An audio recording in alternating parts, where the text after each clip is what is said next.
भाई ने सवाल किया कि उन्होंने किसी स्पीकर के उसमें सुना था कि अफ़गानिस्तान से हुकूमत शुरू होंगी, तो क्या ये वो तालिबान की हुकूमत है और आगे फिर खिलाफत होंगी वगैरह वगैरह। तो देखिए खुरासान के बारे में बहुत सारी बातें रिवायतों के अंदर, मतलब खुरासान के बारे में बहुत सारी बातें लोग बयान करते हैं, लेकिन जो रिवायतों से साबित नहीं है, याद रखिए। और खुरासान के अंदर जो है याद रखिए उसमें मेजर पार्ट ईरान का है, ईरान का मेजर पार्ट है, और एक माइनर पार्ट जो है वो अफगानिस्तान का आएगा, उज़्बेकिस्तान भी आएगा। ठीक है, अब क्योंकि खुरासान जो उस ज़माने में बोला जाता था वो ऐसी सल्तनत थी जो तकरीबन अफगानिस्तान का एक बड़ा पार्ट, उसके बाद मेजर पार्ट जो है ईरान का, और ऊपर नॉर्थ के अंदर जो उज़्बेकिस्तान वगैरह कजाकिस्तान ये पार्ट भी कवर उसको बोलते थे खुरासान। और खुरासान से वो झंडे निकले क़यामत से पहले काले, और काफ़ी सारी निशानियां याद रखी। लेकिन बहरहाल क्या वो इनसे रिलेटेड? बिल्कुल इनसे रिलेटेड नहीं है, क्योंकि इंटरनेट पर ये बातें बहुत बिल्कुल वाइल्ड फायर की स्प्रेड हो रही है। हत्ता कि एजेंसीज, मैंने थोड़े ही दिन पहले आर्टिकल पढ़ा जो है इंडिया की जो है रॉ ने बोले एक रिपोर्ट उससे बनाई कि खुरासान की क्या इस्लामी तारीख के अंदर इंपॉर्टेंस है, क्योंकि अब खुरासान के नाम पर लोग जो है खिलाफत और जिहाद और दज्जाल और मेहदी और इसके दावे कर रहे हैं। तो गोया अब हुकूमतों को पता है कि ये सारी चीज़ें मुसलमान सोच रहे हैं, क्योंकि उस लेवल पे लोग काम कर रहे हैं। और जैसे ही अफगानिस्तान में एमिरेट्स की बात हुई तो खुरासान के कायम करने के चक्कर में एक ग्रुप भी बन गया। मतलब जो पहला अटैक हुआ अफगानिस्तान के अंदर तालिबान की हुकूमत आने के बाद, वो उन्होंने क्या, कुछ तो भी नाम भी उनका कौन सा तो भी खुरासान की, कुछ तो भी खुरासान उसका पार्ट है उनके नाम का एक, तो उन्होंने अटैक किया। तो गोया खुरासान का कॉन्सेप्ट उन्होंने अब लेकर आ गया। तो गोया अफगानिस्तान एमिरेट्स बनी नहीं, तो बोले अब खुरासान बनाना है उनको। खुरासान बोले तो ईरान है, वो पूरा अफगानिस्तान नहीं था, उसमें ईरान मेजर पार्ट था। तो बहरहाल इस ताल्लुक से कुछ ही सही रिवायत है, कुछ ही है। मेरी अलामत क़यामत के नाम से एक लेक्चर है, उसमें खुरासान के बारे में जो पेशन गोई है सब मैंने उसमें बता दिए, आप उसको सुन लें।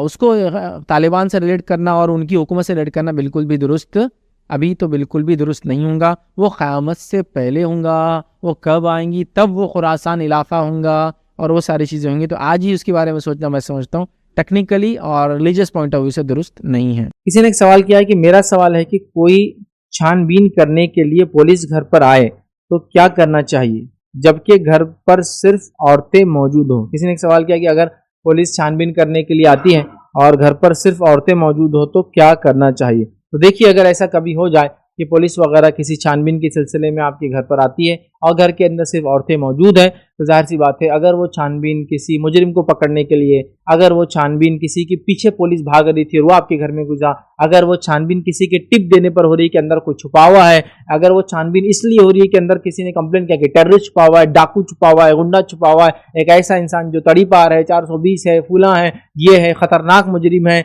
या उस पर फुला है, उस पर इनाम है, ऐसे अगर कोई मसला होता है और पुलिस अगर आती है तो ऐसे मौक़ों को आप हंगामी हालत में काउंट करेंगे। और हंगामी हालत में घर में अगर सिर्फ औरतें भी हो तो उनको पुलिस को आने की इजाज़त देना चाहिए, उनसे कोऑपरेट करना चाहिए। और वहाँ घर से निकलने का मैं नहीं कह रहा हूँ, निकलना तो ठीक नहीं, वहाँ रहना चाहिए ताकि वो लोग आए, अपना काम करो, निकल जाए। हंगामी हालत में क्यों कह रहा हूँ, क्योंकि भाई ने सवाल किया सिर्फ औरतें मौजूद हैं। हंगामी हालत में इसलिए कह रहा हूँ कि जैसे हंगामी हालत में बहुत सारी चीज़ों की आपको छूट है।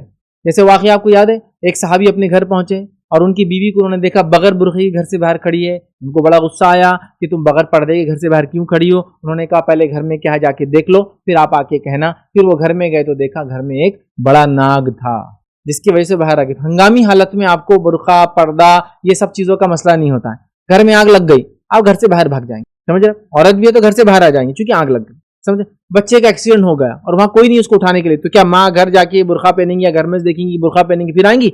वो जिस हालत में दौड़ती हुई आएंगी अपने आप को संभालते हुए, जैसा कि ओढ़नी है तो ओढ़नी को जल्दी लपेट ले आ गए, बच्चे को उसने उठा लिया, एक्सीडेंट वाला मसले को उसने सॉल्व कर लिया। आग लग गई, कोई मूजी जानवर है, सांप बिच्छू वगैरह निकल, मूजी जानवर है, नहीं तो हमारी औरतें कॉकरोच देखकर बाहर भाग जाती है, ठीक, उसके लिए नहीं। मूजी जानवर डेंजरस, ऐसा जानवर जो विशियस जहरीला होता है, तो ऐसी चीज़ों को देखकर अगर वो हंगामी हालत में बगैर पर्दे की भी घर से बाहर आ जाती है, किसी से मदद तलब कर लेती है। हंगामी हालत में ये भी काउंट कर लीजिए, किसी का एक्सीडेंट हो गया और वो सामने वाली औरत है, तो आप मर्द भी उसको हंगामी हालत में हाथ भी लगा सकते हैं, उठा भी सकते हैं। उसी तरह औरत है मौजूद और सामने किसी मर्द का एक्सीडेंट हो गया और वो मदद के लिए पुकार रहा है, गाड़ी के नीचे दब गया फलाएं, और वह मर्द नहीं है तो एक औरत भी दौड़ कर जा सकती है और उस मर्द को निकाल सकती है, हालांकि बुरखे में भी नहीं है। ये हंगामी हालत, ये एक्सेप्शनल सिचुएशंस है। तो पुलिस भी अगर ऐसी कोई सर्वे के लिए आई कि कोई चोर आपके घर में कूदा और वो बोल रहे कि अभी जल्दी जाना है, तो ये हंगामी सिचुएशन है।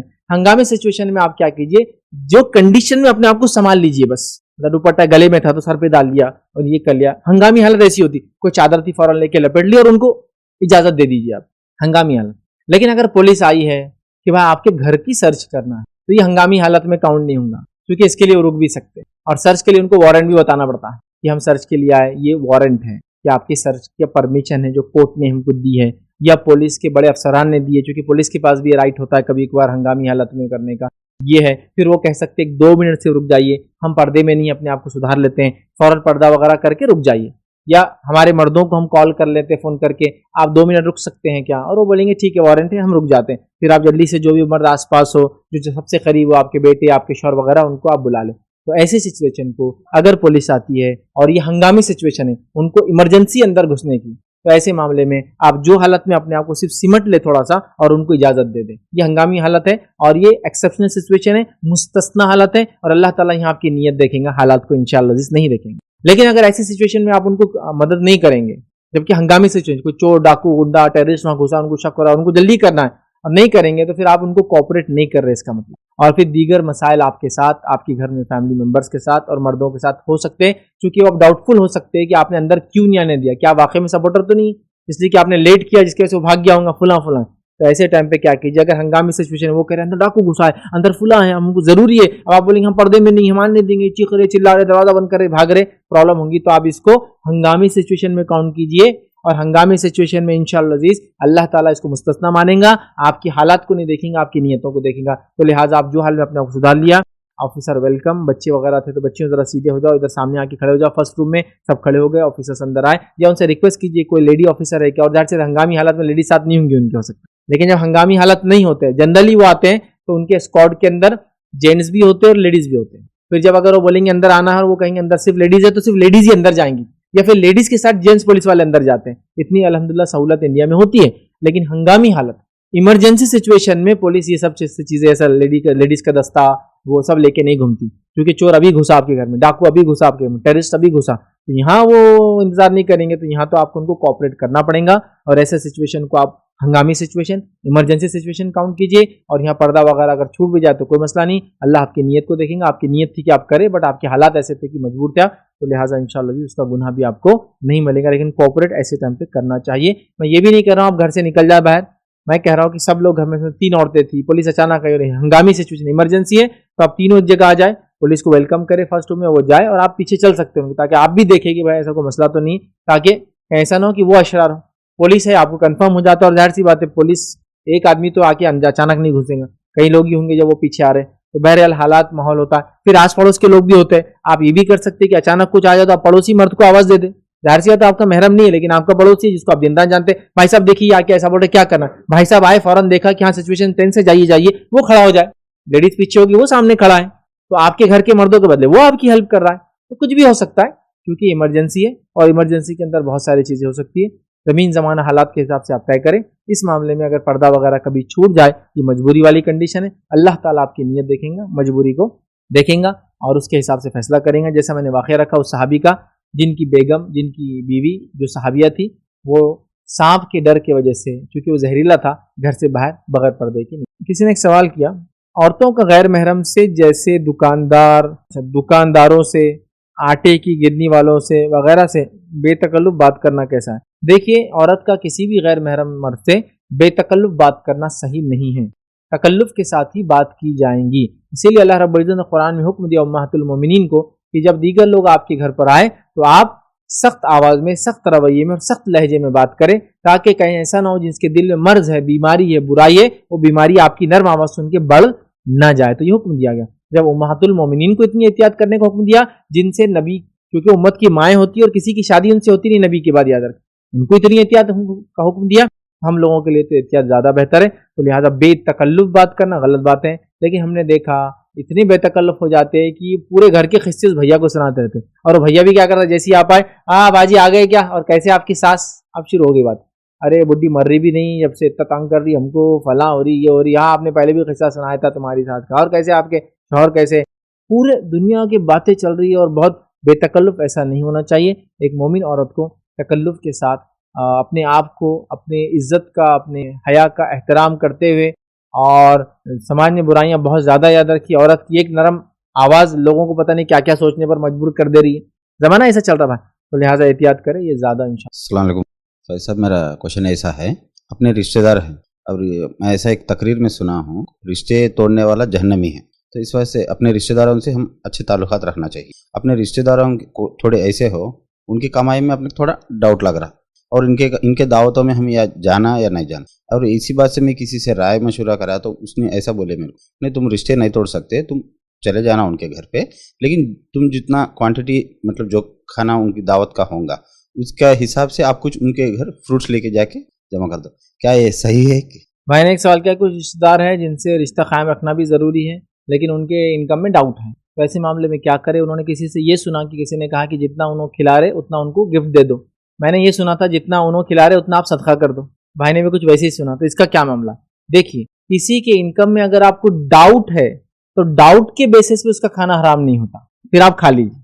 जब आपको यकीन है, देखिए इस्लाम कुछ चीज़ों में डाउट के बेसिस पे काम करने की आपको इजाज़त अनुमति नहीं देता है। एक ही आप फेज ले लीजिए, या तो यकीन कर लीजिए हराम है या तो यकीन कर लीजिए हलाल, डाउट में। अगर डाउट है तो बेनिफिट ऑफ डाउट सामने वाले को दीजिए, अपन मत लीजिए। बेनिफिट ऑफ डाउट उसको दीजिए कि मैं उसके पास जाके खाऊंगा। एग्जाम्पल मैं देता हूँ, एक आदमी जिसकी एक जॉब है जिससे हलाल कमाता है, लेकिन उसी जॉब में वो रिश्वत भी खाता है, ठीक, तो यहाँ उसकी इनकम डाउटफुल हुई, पूरी हराम नहीं हुई, क्योंकि उसका हलाल पार्ट भी है और हराम पार्ट भी है। आप समझ रहे? तो यहाँ उसकी इनकम डाउटफुल हुई, हराम नहीं हुई पूरी तरह। तो लिहाजा क्या करेंगे आप? मालूम, यहाँ खाना खा सकते, क्योंकि मिक्स इनकम है। दलील ये है कि नबी अकरम सल्लल्लाहु अलैहि वसल्लम को एक यहूदन औरत ने दावत दी। उस जमाने में यहूदी क्या करते थे, उनकी 2-3 तिजारतें बड़ी थी। पहला वो खजूरें करते, खजूरों का बिजनेस करते, मतलब खेती करते, और अच्छी खेतियां, इनकी बहुत अच्छी खेतियां हुआ करती थी। दूसरा काम ये था कि आम से नमीशन हथियार बनाकर बेचा करते थे, और तीसरा काम था ये सूद पर पैसा देते थे। तीनों थी, मतलब मिक्स इनकम हुआ करती थी। सूद भी है, हथियार भी बेचते थे, जो कि औस खजर और दीगर कबाइलों को लड़ाते भी थे और हथियार भी बेचते थे, ठीक, और उसके अलावा खेती थी, ठीक। नबी अकरम सल्लल्लाहु अलैहि वसल्लम ने उनकी दावत को, मिक्स जब इनकम हो गई तो उसको डाउट, बेनिफिट ऑफ डाउट उसको मिल जाता है। लेकिन किसी की इनकम 100% आपको पता है हराम है, तब आप नहीं जाएंगे। तब आप, वो मसला नहीं कि आप चले जाओ 100 रुपये का खाए तो 100 रुपये का देके आ जाओ, या फिर 100 रुपये खाए तो 100 का सदका कर दो, ये नहीं होगा, आप जाएंगे ही नहीं। लेकिन जब मिक्स है तो आप चले जाएंगे, क्योंकि बेनिफिट ऑफ डाउट उसको मिलना चाहिए। तो लिहाजा आपके कोई रिश्तेदार हैं जिनकी इनकम में आपको डाउट है, तो आप, अगर सिर्फ डाउट है तो बेनिफिट उसको दीजिए, आप जाके खा लीजिए, जबकि उसकी इनकम मिक्स है। लेकिन अगर उसकी इनकम प्योरली हराम है, फिर आप माजरत चाह लीजिए, एक्सक्यूज कर लीजिए कि मैं माफ़ी चाहता हूँ, मैं नहीं आ पाऊंगा। रीज़न भी कोट कर सकते हैं, बगैर रीज़न के भी आप नहीं जा सकते। ये डिपेंड है, रिश्ता बाकी होगा बगैर रीज़न के तो चलने दीजिए। बोलने से फ़ायदा ये होगा कि हो सकता है कल अपने बिजनेस को बदलने का सोचे, हलाल की तरफ आए तो बोल के भी कीजिए। ये डिपेंड है सिचुएशन सिनेरियो आपके रिश्ते पे, तो लिहाजा करें। तो बेनिफिट ऑफ डाउट उसको दीजिए। शक है तो फिर उससे हराम नहीं होगा। यकीन कीजिए अगर हराम है पूरा वो भी है तो फिर मत जाइए। अगर हलाल और हराम मिक्स है तो फिर आप हलाल से खा सकते हैं, और आपको जब वो कुछ खिलाया तो ये उम्मीद कीजिए उसने आपको हलाल से खिलाया, हराम से नहीं खिलाया। तो इंशाल्लाह यदि शक है, मिक्स इनकम है, तो आप जा सकते हैं। किसी ने सवाल किया, पेशाब करते वक्त शर्मगाह को हाथ से धोना जरूरी या सिर्फ पानी बहाना काफी? देखिए, जब पेशाब इंसान करता है तो शर्मगाह को हाथ से धोने की जरूरत नहीं है, क्योंकि इस मामले में उसको सिर्फ पानी बहाना पड़ता है। समझ रहे आप? इस मामले में, पेशाब के मामले में उसको धोना नहीं पड़ता है। लेकिन अगर किसी बीमारी की वजह से पेशाब से पहले या पेशाब के बाद में दीगर ऐसे मादे निकलते हैं जिनको रगड़ना, धोना, घसना, साफ करना जरूरी है, तो ऐसे मामले में आप फिर साफ भी करें। वरना अगर सिर्फ पेशाब किया है तो आपको शर्मगाह को हाथ लगाने की जरूरत भी नहीं है। ऐसे केस में सिर्फ आपको पानी डालना है, चाहे आप वो मग्गे से डालते हो, लोटे से डालते हो, जेट यूज करते हो, पानी डालना है, उठ जाना है। बट अगर आपको डाउट है, कोई चीज़ आपको बीमारी की वजह से, तकलीफ की वजह से, सोच की वजह से हो गया, फिर आपको उस मामले में धोना भी उसको पड़ेगा। किसी ने आगे सवाल किया, अगर किसी की 1, 2, 3, 4 रकात छूट गई हो, सलाम फेरने के बाद जब पहली रकात पढ़ेंगे तो क्या रफ़ैदैन करना जरूरी है? तो देखिए, रफ़ैदैन नबी अकरम सल्लल्लाहु अलैहि वसल्लम पहली रकात में करते और तीसरी रकात में करते। या एक रिवायत में नबी अकरम सल्लल्लाहु अलैहि वसल्लम कायदे से उठते रफ़ैदैन करते। तो अगर आपने समझो 1 रकात पढ़ी इमाम के पीछे, समझ लीजिए वो चौथी थी उसकी, आपकी पहली थी, तो जब आपने पढ़ के आप खड़े होंगे तो आपका कायदा होगा ना इमाम के साथ, तो कायदे के बाद आप खड़े होंगे, आप रफ़ैदैन करेंगे। तो लिहाजा अगर आप कायदा करके उठ रहे हैं, चाहे पहली रकात आपकी थी उठ रही, या फिर आप कायदे में मिले थे इमाम के साथ आप उठ रहे हैं, और फिर या दूसरी रकात मिली थी या तीसरी थी या जो भी था, जब भी आप कायदे से उठेंगे रफ़ैदैन करेंगे। तो लिहाजा आप जब कायदे से उठें, चाहे आपकी जो भी रकात हो, अगर कायदा करके उठ रहे, चूंकि इमाम की वजह से आप रुके थे और इमाम कायदे में था, आप उठें, चाहे आपकी वो दूसरी रकात हो, तब भी आप रफ़ैदैन करेंगे। फिर आपकी तीसरी होंगी, क्योंकि कायदे के बाद फिर तीसरी की उठेंगे, तब भी आप करेंगे, याद रखिए। और उसके बाद जो है फिर उसके बाद नहीं होगा, याद रखिए, ठीक है। तो लिहाजा जब भी आप कायदे से उठें, चाहे इमाम के पीछे नमाज छूटी, कायदे से उठने के बाद आप रफ़ैदैन करके ही हाथ बांधेंगे। किसी ने एक सवाल किया, लड़की हामिला है और उसका शौहर उसे मोबाइल नहीं देता कि वो तकलीफ में उसे कॉल करके बुलाए, और सास उनके मेडिकल ट्रीटमेंट में अपना दिमाग चलाती है, तो उन्हें कैसे समझाएं? देखिए, ये एक ऐसा मसला, एक ऐसा मामला है कि अगर आपको भी कोई सोल्यूशन मिले कैसा समझाए तो मुझे भी आप बता दें, ताकि मैं लोगों को बता दूं कि इसका मसले का हल ये है। ये बड़ा संगीन मसला है और ये बहुत कॉमन इशू है। क्या इशू है देखिए, शौहर बीवी को मोबाइल इस्तेमाल करने नहीं देता और सास मेडिकल ट्रीटमेंट, लड़की हामिला मेडिकल ट्रीटमेंट में इंटरफियर नहीं करती। ठीक, अब मेरी बात को अनबायस सुनिए, मतलब बुराई से मत सुनिए, क्योंकि मैं जानता हूँ जब मैं सास का लफ्ज इस्तेमाल करता हूँ तो वो किसी की माँ होती, मैं जानता हूँ इस चीज, मैं जानता हूँ। लेकिन साथ साथ मैं ये जानता भी हूँ कि समाज में ये सास जो है, जब माँ है तो इससे ज्यादा दुलार करने वाली कोई औरत नहीं अपने बेटे के लिए, लेकिन जब सास है तो इससे ज्यादा तकलीफ देने वाली कोई औरत नहीं उसकी बहू के लिए। ये मानना पड़ेगा हम इस चीज को, इस हकीकत को डिनाई नहीं कर सकते। बहुत सारे लोग बोलते फैज साहब आप जब भी सासों के बारे में बोलते बहुत बुरा बोलते, बहुत बुरा, ऐसा नहीं करना चाहिए। लेकिन मैं कह रहा हूं, मैं जानता हूं सास माँ होती किसी, बट ये माँ जब दोगली होती है और दो कैरेक्टर बना लेती तब प्रॉब्लम शुरू होता है। ये बात भी मेरी मानना पड़ेगी, मतलब हकीकतों को सिर्फ ऐसा आंख पे हाथ रख लेने से हकीकतें छुपती नहीं। अब आइए मैं इसके बारे में एक्सप्लेन करता हूँ। ये सिचुएशन में जो लड़की है जो हामिला है, उसके पास मोबाइल नहीं, उसका शौहर यूज करने देता और उसकी सास उसकी मेडिकल ट्रीटमेंट में इंटरफेरेंस करती। अगर ये सिचुएशन और सिनारियो इस लड़के की, जो कि इस लड़की का शौहर है, और ये औरत जो इस लड़की की सास है, अगर ये सिचुएशन में इसकी बेटी या बहन हो तो क्या करेगा ये इंसान? मेरी बहन हामिला है और उसका शौहर बोल रहा है कि तू मोबाइल इस्तेमाल नहीं करना, तो मैं क्या बोलूंगा? अरे जालिम जाबिर, तू हाथ लग जा रहे, कभी मौका दे, मेरे बहन घर पे आके बैठ जाना, फिर तेरे को बताता मैं क्या है। मोबाइल नहीं देता।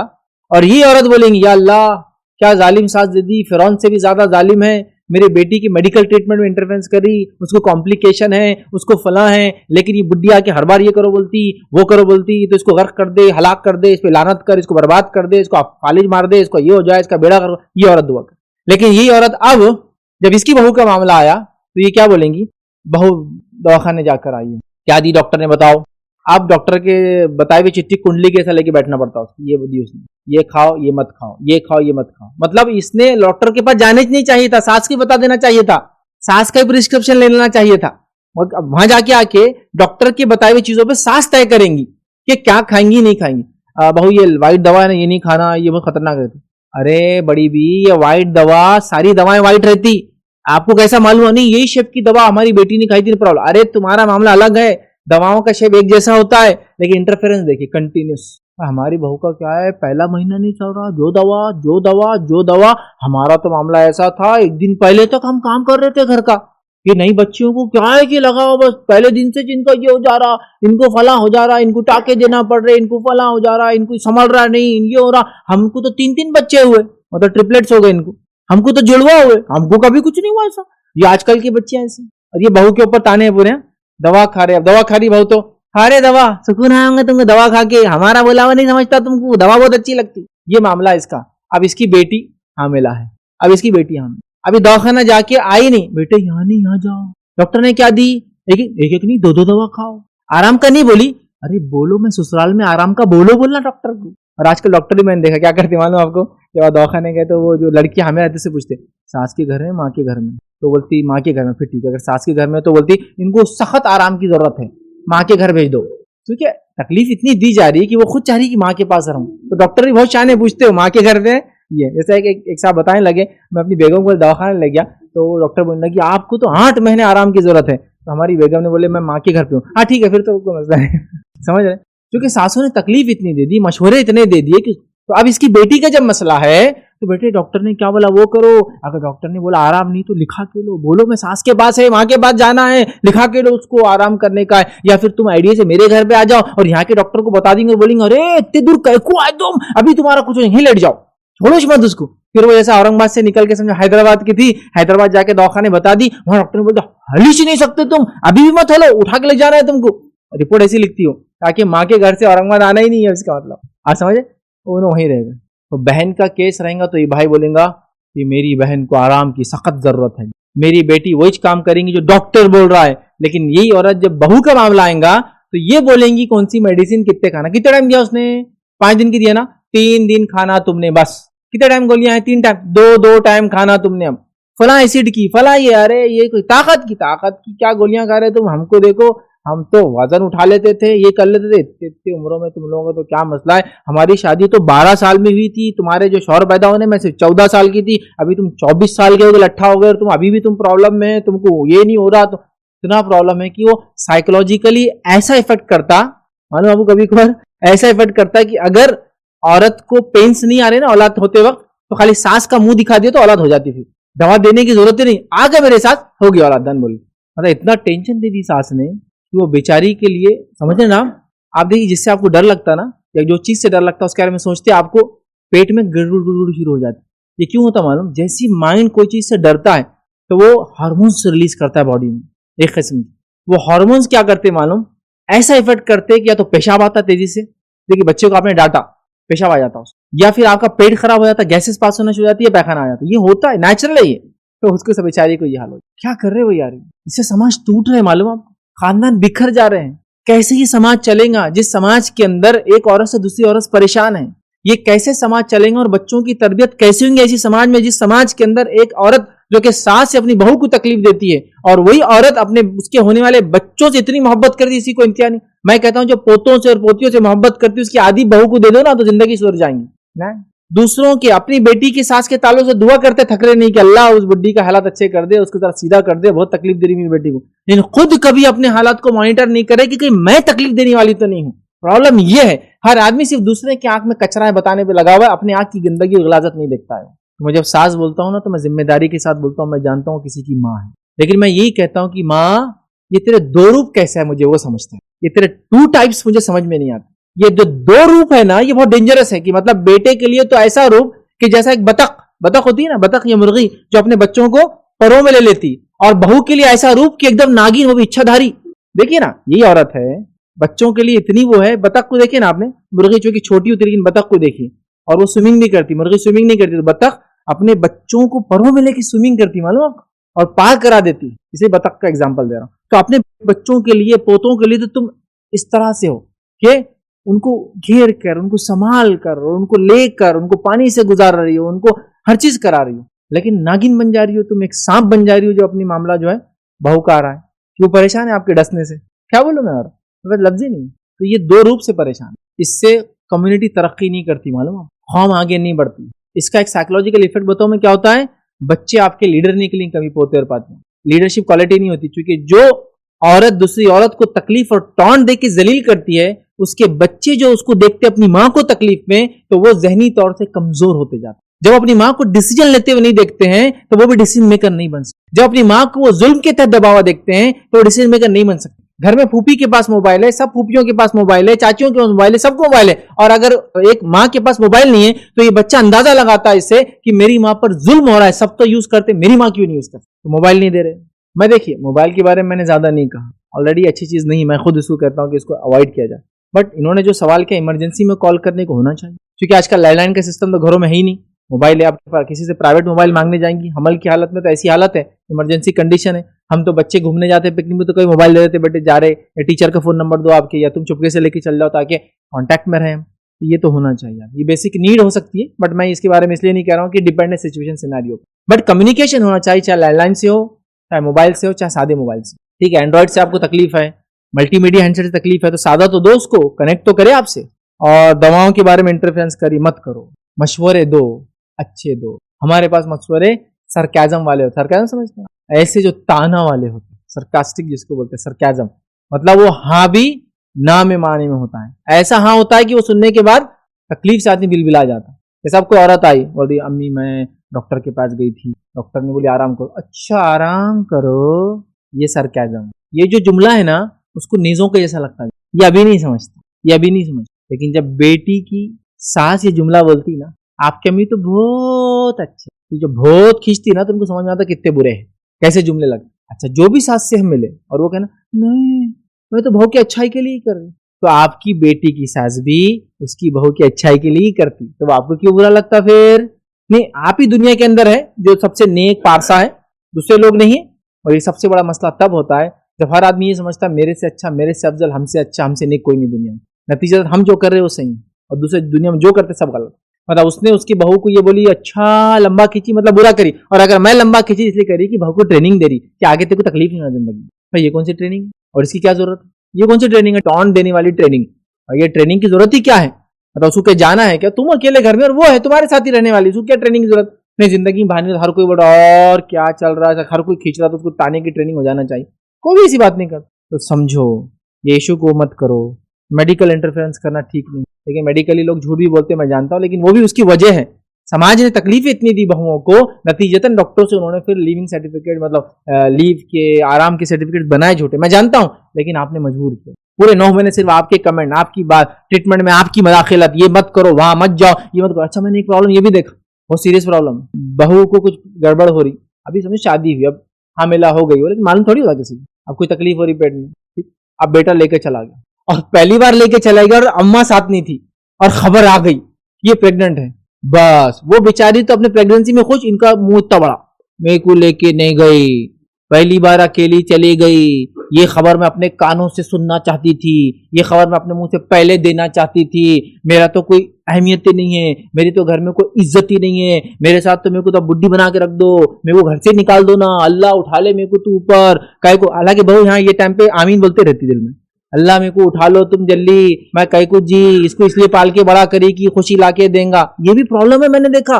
अब इसके बाद के जितने भी मेडिकल चेकअप होंगे, डॉक्टर प्लस अम्मा प्लस बीवी, बीवी नहीं गई तो चलता अम्मा जाएंगी, बेटा तुमको तकलीफ हो रही मैं जाके आती, अरे ये प्रेग्नेंट है तुम क्या कुछ जाके आते, नहीं मैं लेके आती, मेरी बहुत अच्छा समझती डॉक्टर नहीं, मैं जो बोली समझ जाती, कम्युनिकेशन मेरा इतना स्ट्रांग है, उससे देखते उन्हें बोल देंगे अच्छा बहू की तकलीफ ही दवा ले जाओ, अरे बीमार ये है, ये पूरे टेस्ट में बैठी, बेटा बाहर, अम्मा और वो जा रहे। मैं समझता हूँ बच्चियां आजकल हाईली एजुकेटेड है, सोफिस्टिकेशन है, सारी चीजें है, ट्रांसपेरेंसी आजकल, आपको भी दवा ले जाइए नेट पे डालिए, सॉफ्टवेयर से देख लीजिए क्या है उसमें, जाए बता के आ जाए, काफी। नहीं नहीं नहीं, वो साथ जाने का जो वो रहता, अच्छा अब यही मसला है, नहीं मैंने बुराई से नहीं की, मेरा दिल था, मेरी ख्वाहिश थी मेरे साथ में, वेरी गुड। अब तुम्हारी बेटी का सास का भी तो दिल ही है ना, तो वहां कैसा होता, बुड्ढी का को तेरे साथ आती, वहां तू क्या को ले जाती उसको, पैरों की नोक पे रखना उसको, वहां ले जाना और तुम दोनों घुस जाना अंदर, और बुड्ढी बोला बाहर बैठ, तू क्या को ले जाती उसको, ये ट्रेनिंग दी जाती है अपनी बेटी को। कभी ये नहीं सोचते कि मैं अपनी बहू के साथ क्या, नहीं मेरे से अच्छी तो कोई है ही नहीं मेरी बहू के लिए, आई एम द बेस्ट, मैं सबसे अच्छी हूँ। इसीलिए हमेशा बोलता हूँ कभी भी आप अपने बारे में अंदाजा नहीं लगाना, दूसरों से पूछना आप कैसे। लेकिन नबी अकरम सल्लल्लाहु अलैहि वसल्लम ने हदीस में फरमाया, तेरा पड़ोसी तेरे बारे में क्या सोचता है तू वैसा है, लोग आपके बारे में क्या सोचता है वैसे है। आइए हदीस के अल्फाज क्या थे, नबी अकरम सल्लल्लाहु अलैहि वसल्लम एक बार खड़े थे, एक जनाजा आपके सामने से ले जाया गया, लोगों ने कहा ऐसा है वैसा है वैसा है वैसा है वैसा है, उसकी काफी बुराई बयान करी, अल्लाह के रसूल फरमाया कि वो जहन्नुमी है। दूसरा जनाजा गया, साहबा ने कहा वैसा इतना अच्छा इतना अच्छा इतना, ये कहा ये जन्नती है। तो मोमिनों की गवाही दूसरे के बारे में इतनी अहमियत रखती है।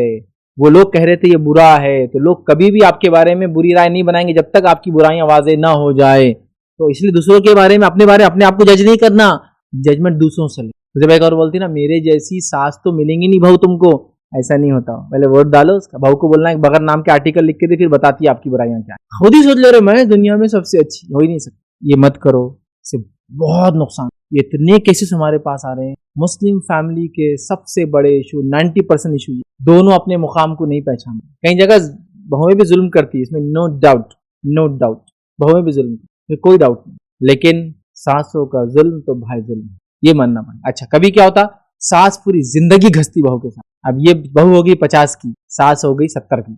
अब बहू क्या करती है, हालांकि गलत टाइम है, लेकिन बहू बदले निकालना शुरू करती। अब चूंकि आपके हाथ पर ऐसे हो जाते, ये बदला नहीं, गलत है मत करो, लेकिन इंसानी फितरत ऐसी होती है, आदमी बदला चाहता है, रिवेंज होता है। इसीलिए किसी का कत्ल हो गया तो शरीर ने कहा उसको भी कत्ल किया जाए या खून बहा लिया जाए, क्योंकि बदला नहीं लिया जाएगा ना तो फसाद दुनिया में फैलता, लोग बदला लेने की ख्वाहिश, यही तो है। फिर वो बदला लेती है बुढ़ापे में, फिर वो बुढ़ा बुढ़ी बोल रहे कितना जुल्म कर रही है, लेकिन क्या जवानी तुमने कैसी गुजारी उसके साथ में। कभी ये भी होता है बहू जवान है लेकिन तकलीफ देती है, अपने पढ़ाई की वजह से तकलीफ देती है, अपने पैसे की वजह से तकलीफ देती है, मैं जानता हूँ, लेकिन मेजॉरिटी ऑफ टाइम ये सास की तकलीफ बहू को ज्यादा है, मेजॉरिटी ऑफ टाइम। ये भी तकलीफ है, मैं मान रहा हूँ, उसमें डिनाई नहीं करता हूँ मैं। बहू पढ़ी लिखी है तो गरीब माँ बाप है, जो पढ़े लिखे नहीं उनको तकलीफ देती है, ये मालदार है वो गरीब तकलीफ देती है, मैं जानता हूँ ये परसेंटेज कम है इसके मुकाबले में जो सासों ने बहुओं को तकलीफ। लिहाजा मैं कहूँगा अल्लाह के लिए, अगर आप चाहते हैं कि आपके बेटे का खानदान आगे बढ़े, तो खुश रहे, तो आप इनमें मोहब्बत बढ़ाइए दोनों। और न होता ये है कि आप आग लगाने वाले, बेटा आया हाँ तुम्हारी बीवी तो पड़ी हुई सुबह से, ये एक जुमला उससे बहुत शाख गुजर, वो आया था किसी मूड से, वो आया था किसी सोच को लेकर, वो आया था कुछ अच्छा बोलने, आपके एक जुमले से उसका दिमाग खराब। उनके रिश्ते खराब होंगे, उनकी औलादें खराब होती, जो कि आपकी नस्लें हैं। ये रिश्ते को समझिए, ये रिश्ते में अगर नहीं होंगे ना तो फिर बहुत सी बार जब मैं ये बात करता हूँ लोग बोलते हैं यार फैज भाई यहाँ आके ना बहुत टेढ़े हो जाते, एक तो घर अलग कर दो बोलते हैं और दूसरी शादी की बहुत बातें करते हैं। फिर मैं कहता हूँ यहाँ आकर अलग रहने दो, जीने दो उनको अपनी। शरीयत में यही है, शादियां होती थी और सहाबा अलग हो जाते थे और अपनी जिंदगी गुजारते थे। इसका अलग होने का बिल्कुल मतलब रिश्ता खत्म हो गया, वो सब कुछ करते थे अपने वालिदैन के लिए, बट ये मसाइल पैदा नहीं होने देते थे। इसीलिए सहाबा, सहाबिया, ताबईन, तबे ताबईन की जिंदगियों में सास बहू के झगड़े कहीं नहीं मिलेंगे। ये Indian context, India Pakistan Bangladesh का इशू है। गल्फ में आपको आज भी नहीं मिलेंगे ये सब मसाले, आज भी नहीं मिलेंगे। आप शादी हुई कि अलग ही घर रहेंगे, उसका तो ही शादी होती, बेटे ने इतना कमाना, घर अलग करना, शादी कर देते, वो वहीं रहेंगे। बहू आएंगी, साथ खाएंगी, खाना लाएंगी, बच्चों को लाएंगी, घूमेंगे फिरेंगे साथ, सब करेंगे, लेकिन रहेंगे साथ में, वो अलग है। अगर मेरी माँ मलिका है, एम्प्रेस है, मेरी बीवी ये भी रानी है, आप महारानी है तो वो रानी है ना, उसका भी मुकाम है ना। नहीं नहीं नहीं, जब तक मैं मरूंगी जब तक वो नहीं रहेंगे, ऐसा नहीं होना चाहिए। दोनों जिंदगी में रहकर फायदा उठाएं, दोनों का मिलकर रहना। चूंकि इंडियन कॉन्टेक्स्ट में सोशियो इकोनॉमिकल कंडीशन पे हम लोग साथ रहते हैं, दोनों साथ रहें, मिलजुल कर रहे हैं, घुल मिल कर रहें। बहुएं भी सीखे कि बूढ़ों की इज्जत करना क्या है, बड़ों की इज्जत करना क्यों जरूरी है। वो भी ये समझे कि मेरी सास जो होती है मेरी माँ जैसी है, और माँ जैसा मुझे डांटती है तो मुझे बुरा नहीं लगता, सास भी डांटी तो बुरा नहीं लगना। लेकिन सास से भी कहूंगा तुम सिर्फ डांटते ही रहोगे तो कैसा चले, सिर्फ बुराई पे पकड़ोगी तो कैसे चलेंगे, अच्छाई पे तारीफ भी तो क्या करो। नहीं करी थी ना मैंने, शादी के दूसरे दिन तारीफ करी थी ना, कितनी अच्छी बहू है मेरी। शादी को 20 साल हो गए, उसके बाद 19 साल में कोई तारीफ नहीं हुई ना। देखिए आपके घर में एक शरारती बच्चा है, शरारती बच्चा है, क्या करते हैं आप उसको, क्या करते हैं, ये मेरा बेटा बहुत नेक बेटा है, हर चीज जगह पे रखता हूं, मतलब हर चीज जगह पे नहीं रखता हूं, लेकिन आप ऐसा बोल के क्या करते हैं, उसका मूड चेंज करना है, तो बच्चा क्या करता है, जोश में काम शुरू कर देता, यही करते हैं ना। अब बहू भी बुरी है समझ लीजिए आप, तो बुरी है तो क्या करना चाहिए, आप वही टेक्निक इसको भी यूज करना चाहिए ना। बुरे लोगों का बुरा नहीं बोलते, अच्छा बोल के उनसे काम निकलवाते। यहाँ क्यों नहीं यूज करते टेक्निक। तो मैं ये कहता हूँ जब बुरा बोलते हैं किसी को, उसकी बुराई पर मेरा दिल तो साफ है, मैं जो है सब भड़बड़ भड़बड़ निकाल देती हूँ। ये बहुत कॉमन है हम पर, तो तुम्हारी बेटी के साथ ही भड़बड़ भड़बड़ निकाल देती, सब सब बड़ा भड़ निकाल रहे ना, सब निकाल रहे भड़बड़ भड़बड़, चलो चलने दो ना। तो दूसरों को क्यों नहीं हक देते आप ये भड़बड़ निकालने का, आप ही निकालेंगे फिर। नहीं बहू देखो तुमको बुरा लग रहा है, कोई बात नहीं, मेरा जो दिल में मैं निकाल दूँ। तुम्हारी अम्मा की नाक इतनी छप्पी है ना जिसकी कोई इंतहा नहीं। यार ये कौन सी बात हुई भड़बड़ निकालने वाली, कि मैं दिल में रखती उसकी माँ की नाक पे टॉन मार रहा। तुम भी तुम्हारे माँ पे गए वैसे भद्दे होते जा रहे, दिन ब दिन ऐसा कर रहे, बर्फ के गोले हो गए, ठंडे एकदम, काम कुछ नहीं कर रहे। तुम्हारी अम्मा भी ऐसी है, तुम्हारे अब्बा बोल रहे थे। ये दिल में ये निकालने, भड़बड़ निकालने वाली चीज थी ये बोलने के बाद उसका आपको लग रहा उसका मेंटल बैलेंस सही रहेगा, ये बोलने के बाद आपको लगता है वो आपकी इज्जत करेंगे और आपके खाने में नमक बराबर रहेगा, ये बोलने के बाद आपको लगता है आपके कपड़े बराबर धुलेंगे, ये बोलने के बाद लगता है वो आपकी इज्जत करेंगी, वो इंतजार करेंगी आपको तकलीफ होने। ये तरीका नहीं। अगर उसने भी ऐसी भड़बड़ भड़बड़ निकालना शुरू करी तो, हाँ उसने भी आप पे टॉन्ट मारी तो, अम्मी कैसे दिख रहे आप, आउट ऑफ शेप हो गए, कैसे कैसे हो गए, अजीब गरीब, हमारे अम्मा की नाक तो भी चप्पी, आपकी नाक को सिर्फ 2 सुराखीच है, ये बोली तो कैसा लगता है फिर। नहीं नहीं नहीं, वो नहीं बोलना चाहिए, सास की इज्जत है नहीं है। तो देखिए मैं क्या मानता हूँ, मेरा शुरू से रूल रहा, जितनी बड़ों को इज्जत देते ना, बच्चों को भी इतनी इज्जत दो, तो बच्चे भी आपको इज्जत। तो मैं कहूंगा जितना आप सास को एक्सपेक्ट करें तो बहू को भी इतना दो, जितना बहू की माँ को उम्मीद करे कि वो मुझे दे, तो आप भी उसको उतनी इज्जत दो। सब जब करेंगे ना तो माहौल बनेगा, मजा आ जाएंगे, वो फैमिली सिस्टम बनेगा, वो खानदान बनेंगे, वो बच्चे निकलेंगे, वो तरबियत होंगी, वो तालीम होंगी, वो खुशियां आ जाएंगी जो हम सोच भी नहीं सकते। लेकिन आज सास बहू के झगड़े से सारी खुशियां मारी जाती हैं। इसको औलाद पैदा होने वाली सबके मुंह सूझ जाए, क्योंकि अम्मा को साथ में ले गया था, इसकी खुशी का टाइम था नहीं, आपके बच्चे की खुशी का वक्त है नहीं है कि उसको औलाद हो रही, लेकिन आपको नहीं ले गया बोल के आपने पूरी उसकी खुशियों में आग लगा दी।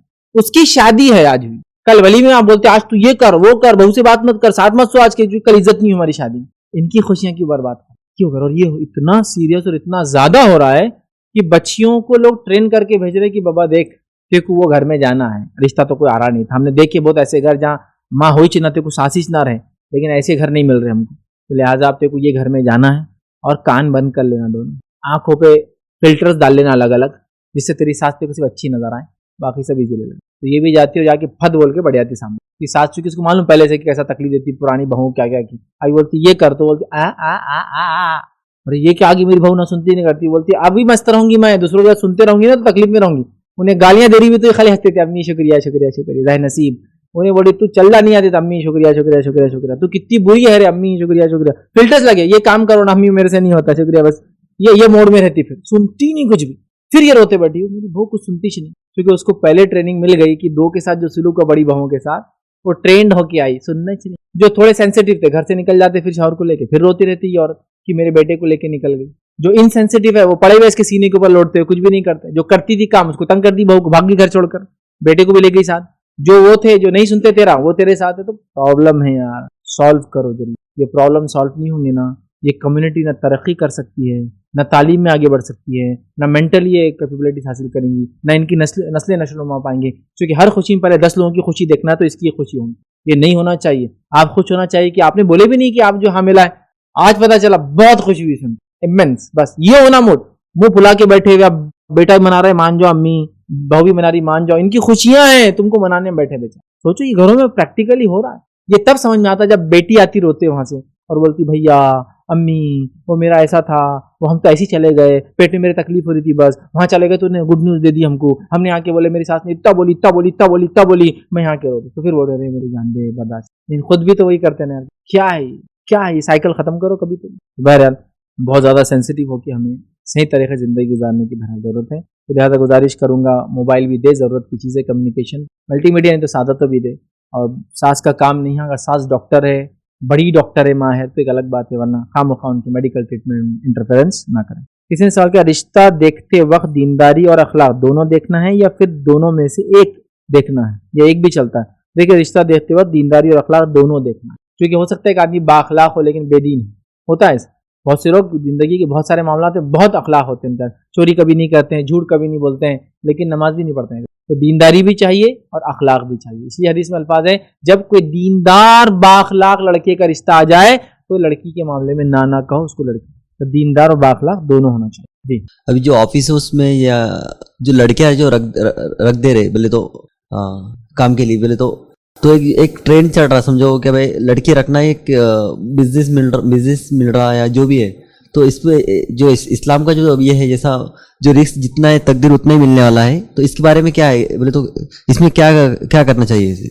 मैंने एक अच्छा सवाल किया कि बहुत से लोग अपने बिजनेस पर लड़कियों को जॉब देते हैं। रीजन ये है कि लड़कियां रहे तो लीड ज्यादा जनरेट होते, बिजनेस ज्यादा आता, फला होता। ये उनकी भाई का सवाल था, रिस्क का ताल्लुक अल्लाह ने तकदीर में लिख चुका है, तो फिर इसका क्या मामला? तो देखिए सबसे पहली चीज, अगर लड़कियां जॉब कर रहे हैं, क्योंकि मैं जानता हूँ लड़कियां भी जरूरतमंद है, घर के हालात है, माशरा है, माहौल है, गुर्बत है, तंगदस्ती है, भाइया नहीं है, भाइया तो इंतकाल हो चुका है, बाप नहीं है, खाली लड़कियां थे उसको, तो लड़कियों को जॉब करना पड़ा। जब वो लड़कियां जॉब करने निकलती है तो आप उनको अगर जॉब देते हैं, अपने पास रखते हैं, ऐसी जॉब जो उनके लिए लायक हो, उनके पर्दे वगैरह का लिहाज रखती हो, अदब और अखलाक वाला हो, तो इसमें कोई हर्ज नहीं, ठीक। तो आपने जॉब दी, लेकिन ये सोच के जॉब देना कि अगर लड़की यहाँ बैठेंगी तो बिजनेस ज्यादा होगा, ये बहुत ही भद्दी बात है और ये तकदीर पर ईमान के खिलाफ बात। हमारा ईमान ये है कि अल्लाह ताला जिसको जितना रिस्क देना चाहता है, जब देना चाहता है उतना रिस्क देता है। कोई भी आदमी रिस्क को बढ़ा नहीं सकता। किसी लड़की को अपॉइंटमेंट से अगर रिस्क ज्यादा आता तो वो बड़ी कंपनी सिर्फ लड़कियों को जॉब पे रख लेती। हाँ, आप ये कह सकते हैं कि ये काम पे अगर लड़की रही तो बिजनेस ज्यादा आएंगे, इसलिए कि यहाँ औरतों की चीजें बिकती है। अब मर्द जब बताते हैं ना तो औरतें शर्माती है लेने में।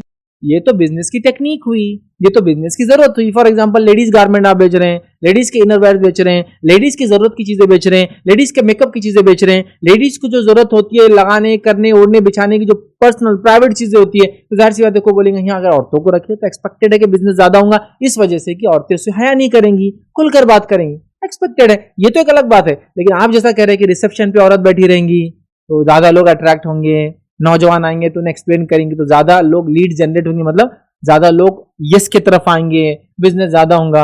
ये बहुत ही घटिया बात है और ऐसा करना बहुत गलत है। इसलिए कि आप किसी को इस तरह से इस्तेमाल करें, ये एक्सपेक्टेड। कोई आपके इंस्टीट्यूट में एडमिशन ले तो कोर्स की वजह से ले, ना कि वो रिसेप्शनिस्ट की वजह से। कोई आपके पास आए तो इसलिए आपसे वो चीज ले कि वो बिजनेस को, वो चीज को पसंद करता, प्रोडक्ट को, ना कि ये कि बात करने वाली एक औरत थी। इससे तो पूरा मामला पूरा बिगड़ जाएगा तरह की समाज का। और फिर हम बोलेंगे बाद में औरतों पे जुल्म क्यों हो रहा है, उनको सताया क्यों जा रहा है और बातें रेप तक क्यों जा रही हो, तो आप मिसयूज कर रहे हो औरत का। तो लिहाजा कहीं चीज जगह तो जरूरत हो सकती है, एक्सपेक्टेड है, लेकिन ये सोचना कि औरतें होंगी तो बिजनेस ज्यादा आएंगे वगैरह, ये बहुत ही फालतू बात है और ये गलत चीज है। तो ऐसा नहीं करना। इसी पर अपनी बात को हम खत्म करेंगे। वाखिर दावाना अल्हम्दुलिल्लाहि रब्बिल आलमीन, सुब्हान रब्बिका रब्बिल इज्जति अम्मा यसिफून व सलामुन अलल मुरसलीन वल्हम्दुलिल्लाहि रब्बिल आलमीन। अस्सलाम वालेकुम। आप भी हमारे इस काम में ताउन करें अपनी ज़कात और सदक़ात के जरिए। डोनेशन डिटेल्स के लिए डोनेट पर क्लिक करें। अगर आपको हमारे वीडियोस पसंद आए हैं तो इसे शेयर करें और सबके हकदार बने। रोजाना हमारे वीडियोस को पाने के लिए हमारे YouTube चैनल को सब्सक्राइब करें और बेल आइकन दबाएं। हमसे दीगर सोशल मीडिया पर जुड़ने के लिए वीडियो में दिए गए आईडी को सर्च करें। जज़ाकल्लाह।